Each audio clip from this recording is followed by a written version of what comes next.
Mr. President. Long time no see.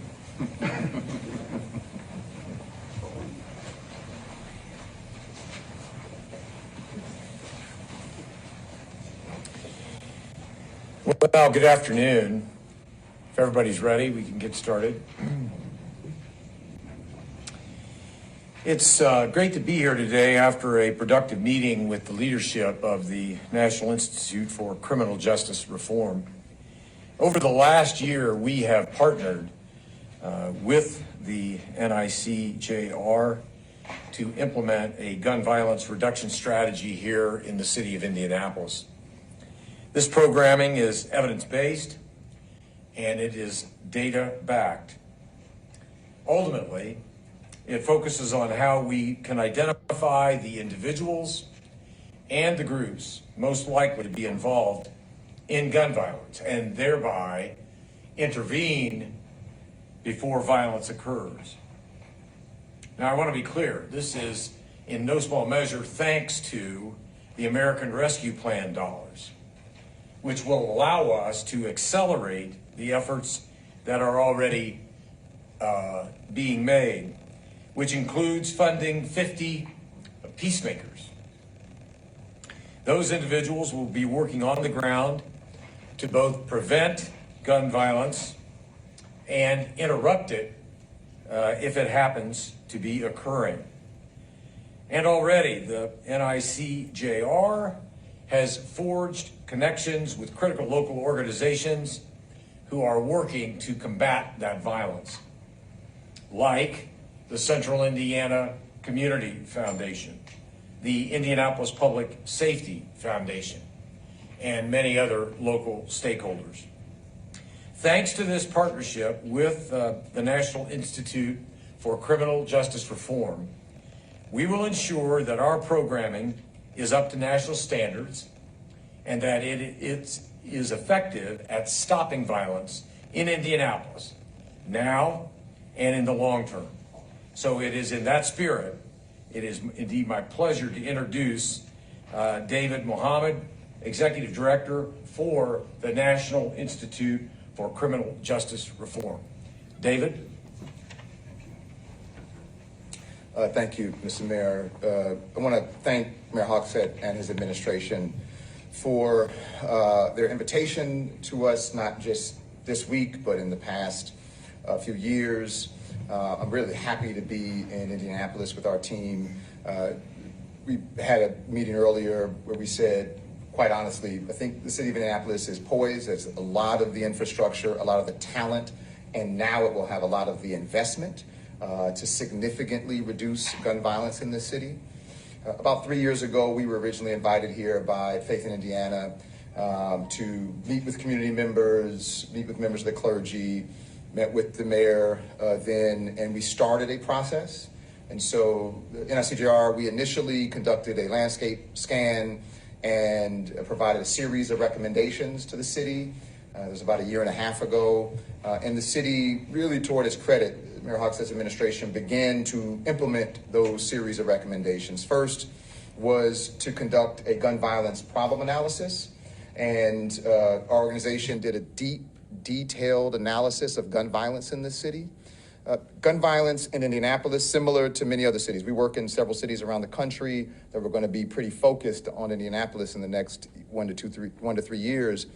But gun violence is tightly concentrated on a small number of individuals who have several high-risk factors. Those individuals are engaged in gun violence and they are identifiable. The violence is predictable and therefore it is preventable. This strategy that looks to identify and engage those at the highest risk of gun violence and engage them in intense services and supports, as well as focused enforcement, has been effective in other places. We work in a number of California cities, Oakland, San Francisco, Stockton, as well as Portland and Memphis, and now in Washington, D.C. and Baltimore. But again, we're going to have our greatest focus here in Indianapolis. And the strategy is easily summed up in 4 steps. One is data-driven identification of the people who are at the very highest risk of gun violence. Two is direct and respectful communication of that risk to them to inform them of their risk, kind of similar to COVID when you wanted to tell people over 65 and who had underlying health conditions that if you get the virus, your likelihood of illness is extremely higher than others. Third is engage them in intensive service supports and opportunities. So we're not just talking about an occasional support here or there or giving them a referral, but we're talking about somebody who's like a life coach who's going to talk to them and see them every single day, who's going to engage them 3, 4, 5 times a week in person, who's going to do that over the course of 3, 6, 18 months to move that person out of their extreme risk into better decision-making through positive and trusting relationships. But step 4 in the process is also focus enforcement, to focus IMPD on serious crime and violence so that folks who are engaged in gun violence are getting the appropriate attention of law enforcement, though sometimes this can have a reduced footprint of law enforcement. So less focus on low level stuff and increased focus on serious crime and violence. And when you have all of this working together, cities like Oakland, which had 7 consecutive years of gun violence reduction, had never seen anything like this. And an external academic evaluation found that it was this strategy that produced that. Other cities, Boston, one of the first cities to try a strategy like this and have extraordinary success, and other places around the country that we're working in. But lastly, I'll just say I really appreciate Mayor Hogshead, his administration, the Office of Public Health and Safety, and IMPD for being incredible partners. Earlier today, we were with 25 community-based organizations, grantees of the Central Indiana Community Foundation, all working on different aspects: employment, housing, mental health services, case management. It will take this type of all-in approach to have the type of impact that we intend to have in the city of Indianapolis. So with that, I thank you and look forward to the discussion. We have time for a few questions. Yeah, question. Mr. Muhammad, for Oakland, California, so like you said, the homicide numbers, thank God, have gone down 2012 to 2017, but then they shot up this year. Just a quick check of the local media out there, they're up again. So talking to our folks in Indianapolis, what about this model today? Do you want them to have hope in with what you're bringing here? Yeah, no, absolutely. So we implemented the gun violence reduction strategy, known locally as Ceasefire, in Oakland at the end of 2012. We had 6 consecutive years of reductions, culminating in a 50% reduction in gun violence. The 7th year was down significantly. It was up, I think, up 2 from the previous year. And then in 2020, so that was through the end of 2019. In 2020, at the end of March, so end of the first full quarter, the city of Oakland had a 38% year-to-date reductions in gun violence, in homicides. And it would have been the lowest homicide rate in the city's history. We all know what happened at the end of March of 2020. And so COVID wreaked havoc. Now, there were other aspects. It was a horrible perfect storm of pieces. One, we were victims of our success. Some interesting polling in Oakland. For about 20 years, the #1 issue of residents was gun violence. In 2018, it was 5 because we had done such a good job. And a lot of folks took their eyes off the ball. And so we said this in the meeting prior to this, to the city of Indianapolis, is don't do that. Second is what happened at the end of March 2020 was 40 people in Oakland whose full-time job is just to focus on reducing gun violence in the community. That all went away overnight. They all went away with shelter-in-place orders, and it took Oakland, quite honestly, way too long to bring them back.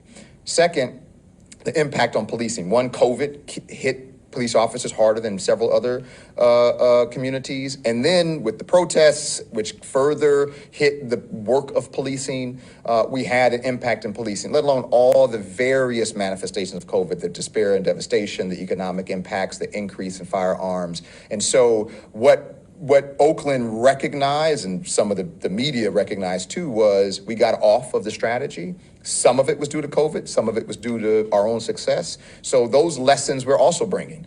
Captain Joyner, first of all, thank you for the question because I failed earlier. Captain Ursi Joyner, who was the commander of the gun violence reduction unit at Oakland called the Ceasefire Unit, who's here. He's a part of our team who's going to be with us in Indianapolis all the time going forward for the next 3 years. Part of what he said earlier to the mayor is we're going to tell you what we did right, but we're also going to tell you what we did wrong to so that you don't make the same mistakes. And so we want the consistent success that we had for 7 years. So that's a hard thing to pull off in a city that had been historically very violent, but we want to get better as well. And in that, in your 2018 report, you had said, look, this is a model that we have across the country, but without a strong leader, it falls away. So can you talk about who's going to lead Indianapolis and maybe the direct qualities that that person needs to have? Absolutely, you're available to be on the TA team. So without a strong leader, it cannot work. One of the things we fought hard for in Oakland, a graduate of the University of Indiana, I must say, who is a leader who was the director of the strategy for those entire 7 years. And she's now on our team, a part of the technical assistance team, who will be she had a baby, so it's going to be a while before she's here in person. She normally would have been here, Reagan Cunningham. But a lot of what we tell cities is it can't be somebody's duties on top of their other job. Someone's full-time job has to be. So if you go back to our original report, which was a landscape analysis and recommendations, that was in that report. And the city responded. So there is a position, the deputy director of the Office of Public Health and Safety. That person's going to be full-time on this.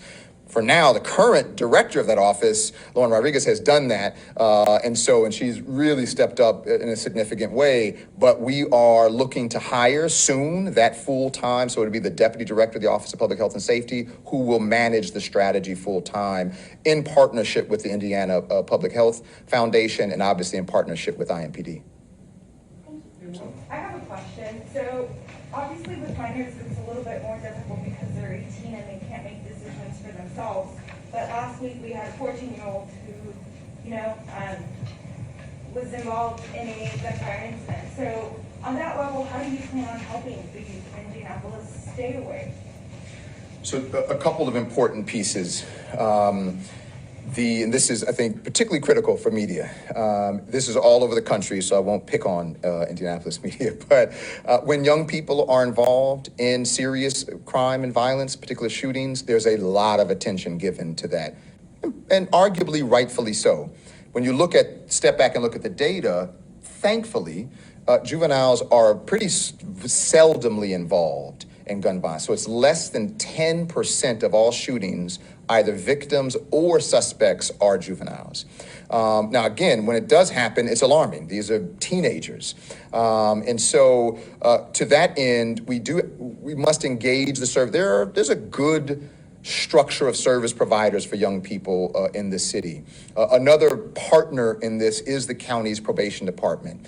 In fact, after this, I have a conference call with the chief probation officer who's out this week but wanted to be a part of this, so I asked for this conference call. And we need to focus and partner with the juvenile courts, with probation, but also those service providers. So there are ways. It is a little more difficult, but there are ways to engage young people. And the good thing about that is to stop the 16-year-old from becoming the 25-year-old shooter.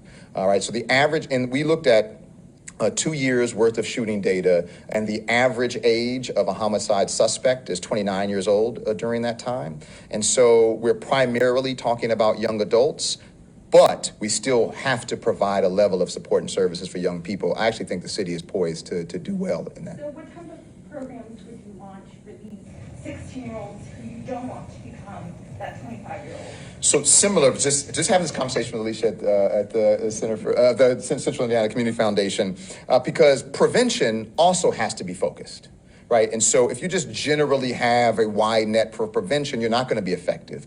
But there are certain risk factors that make that 15 or 16-year-old more likely to become the 25-year-old shooter, like significant school absenteeism, school disciplinary issues, experiencing trauma, which might manifest in child welfare issues. Sometimes it does, sometimes it doesn't, but experience of trauma, who have had initial brushes with juvenile delinquency. And when you have the combination of those, You know, I've said you should glow bright pink and mentors should fall from the ceiling, right? But you really should have focus on those young people who have the set of risk factors that make them likely to become, over time, the young adult involved in gun violence. And if you, A, have the type of data collection analysis to identify those individuals, and then B, have the right intervention with them. So that's also intensive mentoring. Someone who's going to work with that person, develop a positive, trusting relationship with them first.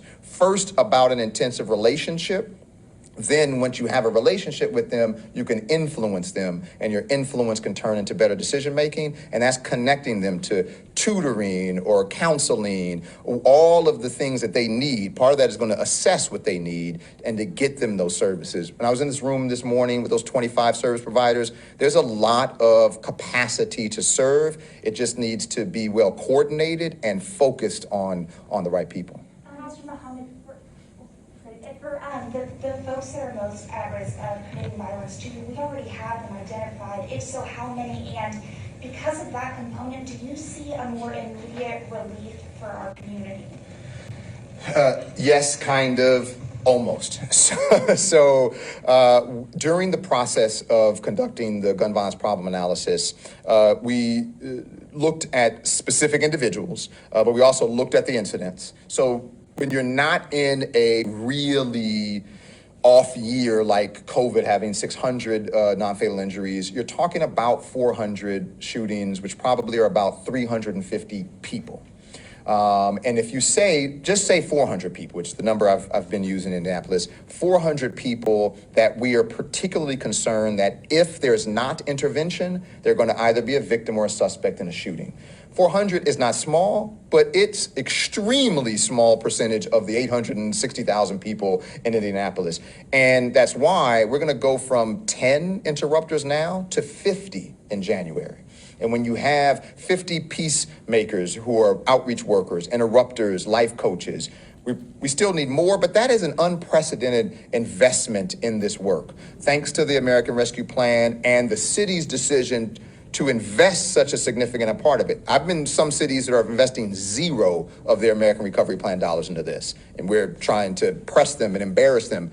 True story. I didn't even say this to the mayor. I promise you. I've been on with mayors and police chiefs where I've used articles in the Indy Star about the $150 million investment, sent it to them to embarrass other cities about this is the type of investment that you need to have. So I think we will be poised. We probably need another $150 million, but yes, I think we can make significant impact with 50 new peacemakers, focused enforcement on IMPD side, coordination with all the service providers under CICF, and we're not going to see week 2 in January. We're not going to see it, but soon and over time, we'll see the impact. That was my question. How soon do you expect to see some decline? Everything starts in January. Yep. So generally, when you have a fully implemented with fidelity to this type of strategy, you can begin to see impacts after 6 months.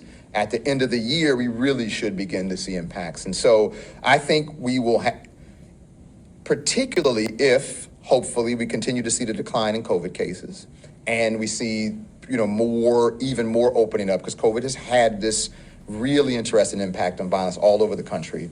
That on top of the type of investment and increased intervention, then I think 2022 will have reduced gun violence. I think 2023, we should have significantly reduced gun violence. Okay, and you keep on mentioning the relationship between IMPD and the residents here of Indianapolis, but a federal investigation was just launched against an officer with IMPD. So what would you say to the people of Indianapolis on trying to trust these officers who, according to that video, are doing some pretty brutal things? So a couple things. One is a key piece of reducing gun violence is increasing trust between police and communities. There's actually quite a bit of study.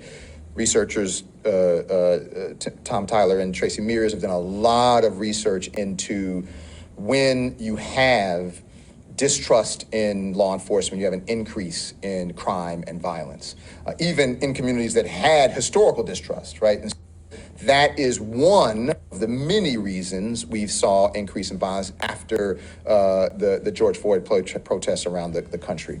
In Indianapolis in particular, we saw a horrible incident. We saw a horrible incident on camera. You know, I've not looked at every aspect of the incident other than the video, which was horrifying. What I learned so far is that wasn't relieved because some bystander took a camera, video footage of it. It wasn't because the victim of that incident went out and did a press conference or a lawsuit. That was an internal investigation. That was a cop on the scene who went to his supervisor, I don't know this for sure, but I think what happened is who said, this is not cool. You need to look into this. An investigation ensued, and you saw the chief of police come out and very emotional say, this is not what we stand for. We are suggesting termination for this officer, and this officer charged by the county prosecutor. I think that's the type of accountability that the public wants to see. They'd prefer the incident not happen. But I think that level of follow-up and accountability is what will, because a friend of mine who works in Oakland Police Department said, police officers recruit from the human race. Therefore, we're gonna have people that do dumb stuff. The issue is let's try to not have that happen, but mostly let's make sure we hold them accountable and root them out when that happens. We saw that yesterday with IMPD. And so I think that something that is horrifying can actually be a reason to have greater trust in the police department. It's needed in Indianapolis and across the country, and if we don't gain better trust with the community, we won't be as successful. All right, thank you, everybody. I appreciate it. That was our last question. We're going to have Tom staff from OPHS. We've got IMPD. We've got the Indy Public Safety Foundation, and then myself from the mayor's office. We can hang back to help out with any more questions. Speakers and sort of visitors want to sort of follow back through the way that you came.